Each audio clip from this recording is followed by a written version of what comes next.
Começando agora o episódio mais importante dessa série sobre os melhores finais, que é justamente o episódio sobre os 3 finais da trilogia de Poderoso Chefão. Essa que é a construção mais interessante do cinema americano, na minha opinião. Eu não me lembro de outra trilogia que tenha conseguido concluir tão bem, que tenha conseguido passar sua mensagem de forma tão poderosa e que tenha 3 finais tão potentes como o Poderoso Chefão. Se a gente for pensar, cada filme tem um final que funciona por si só, ou seja, o fato de ser uma trilogia não é o que faz os finais funcionarem. Cada final é extremamente potente, cada final tem uma construção e uma estrutura que até mesmo se repete entre eles, que conversa entre eles, mas que os resultados são completamente diferentes e por isso que é tão interessante. Eu acho que o Francis Ford Coppola, ele evoluiu o seu discurso dentro desses 3 filmes e ele consegue, na conclusão, de fato criar aquilo que era importante para ele, dar a mensagem que de fato ele gostaria com a história do Michael Corleone.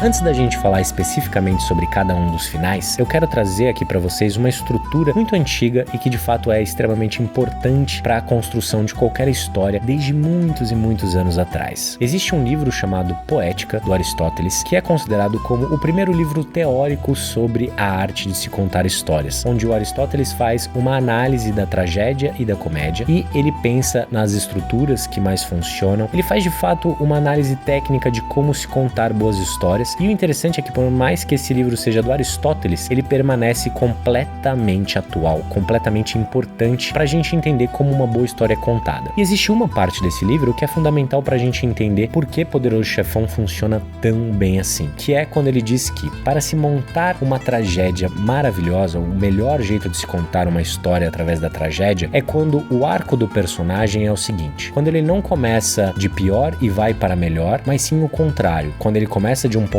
positivo e cai para um ponto negativo. Essa é a estrutura que vocês vão acabar percebendo na maioria das narrativas que nós acompanhamos. Quando a gente pensa em diversas histórias ao longo do tempo, histórias que nós acompanhamos, não só no cinema, mas na literatura, no teatro, nós percebemos essa estrutura que se repete. Nós, como público, nos relacionamos de uma forma muito mais profunda a esse tipo de história. Os personagens ganham uma potência maior, a história funciona melhor e a estrutura é uma estrutura que é usada desde os tempos de Aristóteles.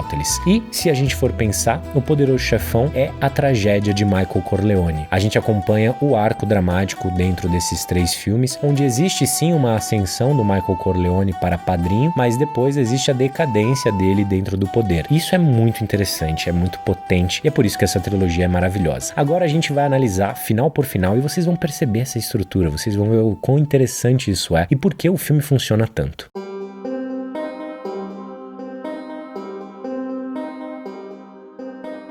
Se a gente fosse falar apenas da última cena de cada um desses filmes, talvez eu estivesse cometendo um erro trágico. Afinal de contas, o final de O Poderoso Chefão não é apenas a cena final, mas sim a sequência final, a montagem final, até mesmo o ato final, onde todos os pontos são amarrados, onde a história é concluída de uma forma extremamente potente. Nós temos a junção do sagrado com o profano, o pecado de Michael Corleone no batizado, enquanto ele está jurando a Deus, todos os seus homens estão cometendo assassinatos, graças às suas ordens. Ele está resolvendo todos os assuntos da família. O Mike mata todos os seus inimigos, tanto aqueles distantes como os mais próximos. E, a partir daí, a gente sabe que ele oficialmente não é mais o Michael Corleone. O arco do personagem está completo dentro do filme. Como a gente conhece o Michael Corleone em O Poderoso Chefão? Ele é um herói de guerra no começo do filme. Não só um herói de guerra, como uma pessoa que está apaixonado pela Kay e que é muito sincero com ela. Desde o começo, ele fala abertamente sobre como a sua família funciona, qual é a estrutura de uma família daquelas, qual é a forma com que o pai dele lida com as situações. Ele fala abertamente com ela porque ele tem a tranquilidade de dizer que não faz parte daquele universo. Só que dentro do filme, ele é arrastado para aquele universo após uma tentativa de assassinato ao Don Corleone. Então ele se vê tendo que proteger a sua família, tendo que proteger o seu pai. Ele faz uma escolha, e essa escolha resulta em toda a história que nós vamos acompanhar com ele. Então ele é arrastado para aquele daquele universo, ele foge depois de cometer um assassinato, ele tenta recomeçar a sua vida depois de se apaixonar, mas de novo ele perde toda a sua realidade, a sua esposa é assassinada, e aí já acontece a transformação mais potente do Michael Corleone dentro do filme. Ele já tinha se transformado a partir do momento que ele comete o assassinato, mas quando ele perde a esposa e volta para Nova York, a gente sabe que ele já não é mais o mesmo, por mais que ele reestabeleça a relação com a Kay, já não são mais as mesmas pessoas, a gente percebe que ele é uma pessoa diferente, um personagem diferente, ele começa uma relação com o seu pai de mestre e aluno, ele começa a aprender tudo o que ele vai ter que fazer dentro dessa realidade nova, e aí a gente tem a sua grande metamorfose no final do filme. E antes das portas de fato se fecharem entre ele e a Kay, acontece um outro ponto que é de extrema importância para a história desse personagem. Ele mente para ela pela primeira vez quando ela o questiona se ele matou ou não o marido da Connie. E o fato do Michael Corleone mentir para Kay é extremamente importante, não só por mostrar como a relação dos dois não é mais a mesma, mas também que agora o Michael é um mentiroso. Talvez nesse universo pior do que ser aquele homem que comete tudo aquilo,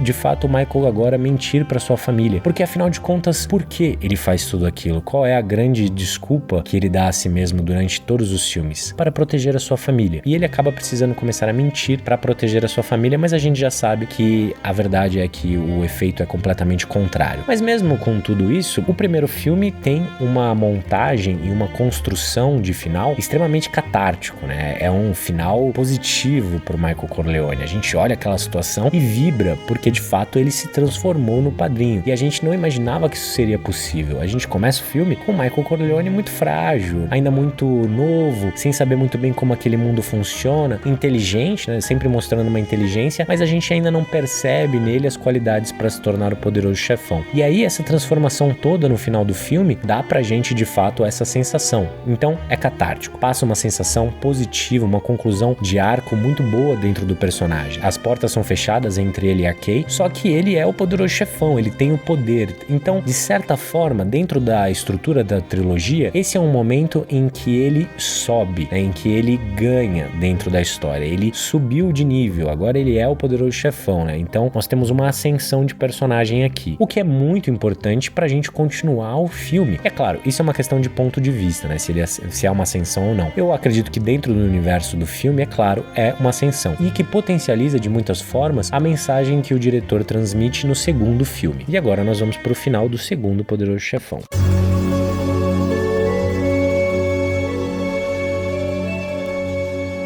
Nesse filme acontece uma coisa de grande impacto, que agora é o Michael que fecha as portas pra Kay. A relação dos dois está completamente destruída. Desde o começo do filme a gente já percebe que eles não têm mais aquele carinho, eles não conseguem ter mais aquele afeto um pelo outro, porque justamente o universo que o Michael vive, ele suga todas as energias daquela família. E a gente tem nesse final do filme a mesma construção de montagem. O Francis Ford Coppola resolve trazer aquela fórmula mais uma vez para o filme, só que o interessante é que, por mais que ele construa a montagem da mesma forma, nós temos um resultado completamente diferente. Dentro do primeiro filme, a gente tem uma sensação de um grande clímax, é algo catártico que nós assistimos. Já no segundo filme, a construção é anticlimática, é melancólica, ela tem um outro clima, uma outra resposta. Isso porque o universo do Michael Corleone está ficando cada vez mais escuro, ele está caindo cada vez mais nas trevas como personagem. Dentro desse filme, ele faz algumas escolhas que de fato iniciam a queda de Michael Corleone, como por exemplo, ele decidir matar o seu irmão. Essa é uma decisão que vai atormentá-lo por toda a sua vida, algo que a gente vê acontecendo no terceiro filme. E por mais que dentro da estrutura de O Poderoso Chefão 2 ele tenha de certa forma motivos para aquilo, a gente sabe que o personagem se arrepende depois. E dentro do segundo filme, o Coppola decidiu fazer uma coisa muito interessante. Ao mesmo tempo que ele conta essa relação do Michael Corleone com o poder, essa ascensão e queda do personagem dentro do filme, essa queda nas trevas do personagem, a gente tem a ascensão do Vito Corleone. Nós conhecemos a sua história, que não tinha como ser diferente, um garoto criado a partir da vingança, a vingança estava no seu sangue, e foi uma pessoa que não aceitou o sistema que estava envolvido e que construiu a sua própria realidade com a sua família. Ele tem os seus motivos dentro do filme, ele tem uma conclusão muito boa dentro da história, né, que ele consegue de fato se vingar da morte da sua mãe, do seu pai e do seu irmão. Ele volta até a sua cidade natal para se vingar, E aí, a partir daí, ele já inicia a sua vida, ele segue a vida como Vito Corleone e consegue construir a sua família da forma que gostaria. O interessante é que o filme não só diz que o Michael Corleone não consegue seguir o caminho do pai, mas também que o Michael Corleone precisa lidar com as escolhas da sua família. Cai sobre seus ombros toda a história da família Corleone. E agora ele se vê em uma situação de poder, só que ele é completamente tomado também pela vingança, ele não consegue mais tomar decisões de forma concreta, então ele está cada vez mais caindo nas trevas. E o flashback que acontece no final do filme também indica que todas as decisões do Michael, desde o começo da sua vida, sempre o afastaram da família, sempre fizeram com que ele caísse na solidão, como por exemplo a decisão de ir para o exército. Aquela cena em que ele fica sozinho na mesa, ela é muito forte, porque a gente já percebe ali que ele é fundamentalmente diferente do Vito Corleone, e portanto as suas escolhas não serão as mesmas do pai, e isso faz com que ele fique completamente solitário dentro da sua própria caverna. O final, por mais que tenha a mesma construção na montagem, ele é melancólico, reflexivo, ele já não tem tantos inimigos como no primeiro filme, e agora até mesmo as pessoas mais próximas já viraram seus inimigos, o seu próprio irmão virou um inimigo. Então o quão complexo é a construção disso é uma coisa maravilhosa, porque o Coppola, ele cria justamente o oposto do que criou no primeiro filme, usando a mesma fórmula. Ele entrega para nós, como público,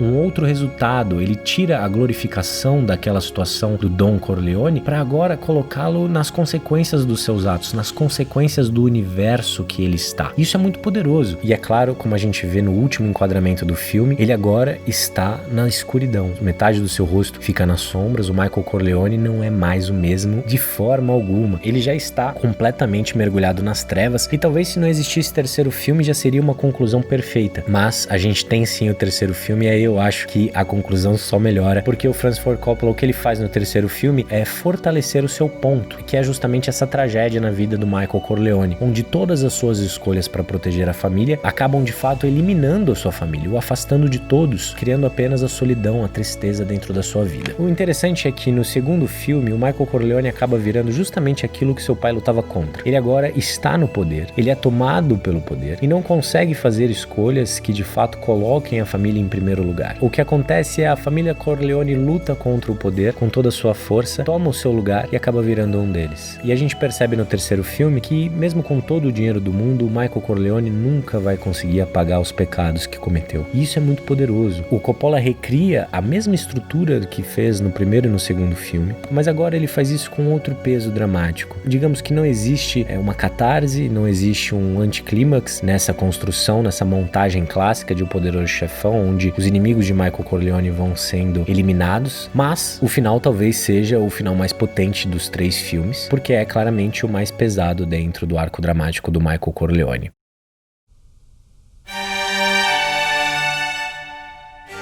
O Michael Corleone passa o terceiro filme inteiro tentando escapar dos seus pecados. Ele tenta mudar o seu passado e não consegue, ele está completamente atormentado. Para concluir essa história, o Coppola toma uma decisão muito poderosa, muito pesada, que é a de matar a filha do Michael Corleone na sua frente. Esse momento, ele talvez seja um dos momentos mais bonitos no cinema, justamente e mais uma vez graças à montagem, porque no grito do Michael Corleone, o que o Coppola e o seu editor decidiram fazer foi eliminar o som do grito durante alguns segundos, para só depois mostrar para a plateia o tamanho da dor do Michael Corleone. E esse é um personagem que a gente pôde acompanhar desde o começo, ele tem um arco muito bem construído dentro da história. Nós criamos um vínculo com o Michael Corleone, e nós vemos ao longo da história ele fazendo escolhas que de fato o levam até esse momento. Um momento em que tudo que ele fez foi tentar proteger a sua família, mas ele acaba destruindo ela. Ele acaba numa solidão completa, morrendo anos depois, completamente isolado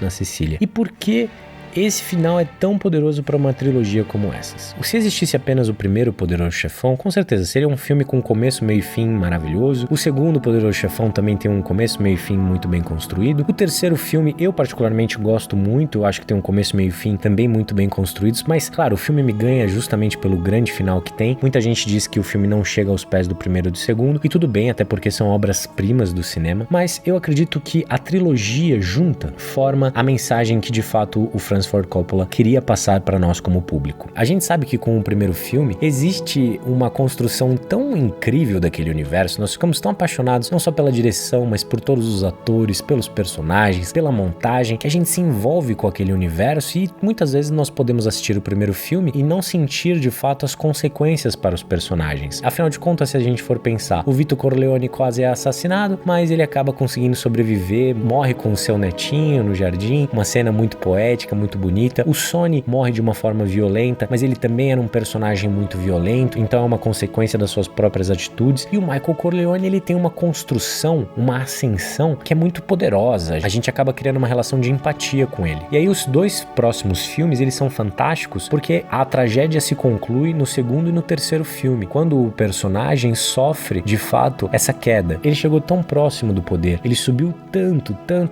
que a sua queda foi a maior de todas. A tragédia é algo que, assim como a comédia, está na história da humanidade há muito tempo. E existem certas formas fantásticas de se fazer a tragédia, de se construí-la. A gente tem os atos, a gente tem a jornada do herói, a gente tem o poder do mito, e dentro da mitologia humana, Poderoso Chefão se inclui. Por mais que a arte cinematográfica seja extremamente jovem, ela bebe, é claro, de todas as outras artes. Bebe do teatro, da literatura e de todas as outras artes visuais. E, de fato, a oportunidade de um diretor de construir um arco trágico como ele faz com Michael Corleone é algo muito raro. Porque, como vocês sabem, se vocês já acompanharam os vídeos que eu realizei aqui no canal sobre o Poderoso Chefão, o Coppola lutou para esses filmes serem do jeito que eles são. Ele lutou mesmo, foi uma batalha contra os estúdios para conseguir imprimir a sua visão na tela. E ele não tinha o interesse em realizar os outros dois filmes. Então, o fato dele revisitar a história, mesmo não tendo interesse, e fazer da forma com que fez, mostra que ele sempre encontrou em Poderoso Chefão algo a mais, algo que ele gostaria de aprofundar como artista. Isso também é muito poderoso, porque Poderoso Chefão não é apenas a história do Michael Corleone, da família Corleone, mas também é a história do Francis Ford Coppola como diretor e das suas escolhas como diretor. Criar uma trilogia como essas é algo que dificilmente nós vamos rever, é algo que dificilmente nós vamos encontrar, porque é a combinação não só do artista com o roteirista, o Mario Puzo, que é também o criador de Poderoso Chefão, mas também com todos aqueles atores fantásticos para os seus papéis, que conseguiram entregar atuações maravilhosas, né? Fizeram com que a gente se relacionasse com aqueles personagens de uma forma muito profunda. Então eu acredito que a construção, o arco dramático do Michael Corleone é uma das melhores coisas que a gente pode encontrar no cinema americano, é um dos melhores finais, são 3 finais excepcionais que unidos levam a gente a um prazer absoluto, a um prazer fantástico. Reassistir os 3 filmes foi uma experiência muito gostosa. Como vocês sabem, eu sou um grande fã de Poderoso Chefão, sempre assisto, todo ano eu acabo revendo, porque a gente sempre acaba encontrando mais alguma coisa interessante, sempre acaba vendo detalhes dessa história, detalhes dessa transformação do personagem e dos personagens de diferentes formas, né? Então é uma obra complexa, uma obra profunda e que eu recomendo para todos vocês, pessoal. Eu espero que vocês tenham gostado desse episódio. Não esqueçam de se inscrever aqui no canal, lembrando que esse aqui é um quadro interativo, então vocês podem deixar aqui nos comentários ou ficarem ligados na comunidade do canal para votarem nos filmes que vão aparecer aqui nesse especial, que já está virando um quadro. Vocês estão gostando muito, eu também particularmente gosto bastante. Na minha cabeça esse aqui ia ser o último episódio dessa primeira temporada, mas como todo mundo tá curtindo, eu acho que vou continuar. Beleza, pessoal? Boa sessão de cinema para vocês e a gente se encontra no próximo vídeo.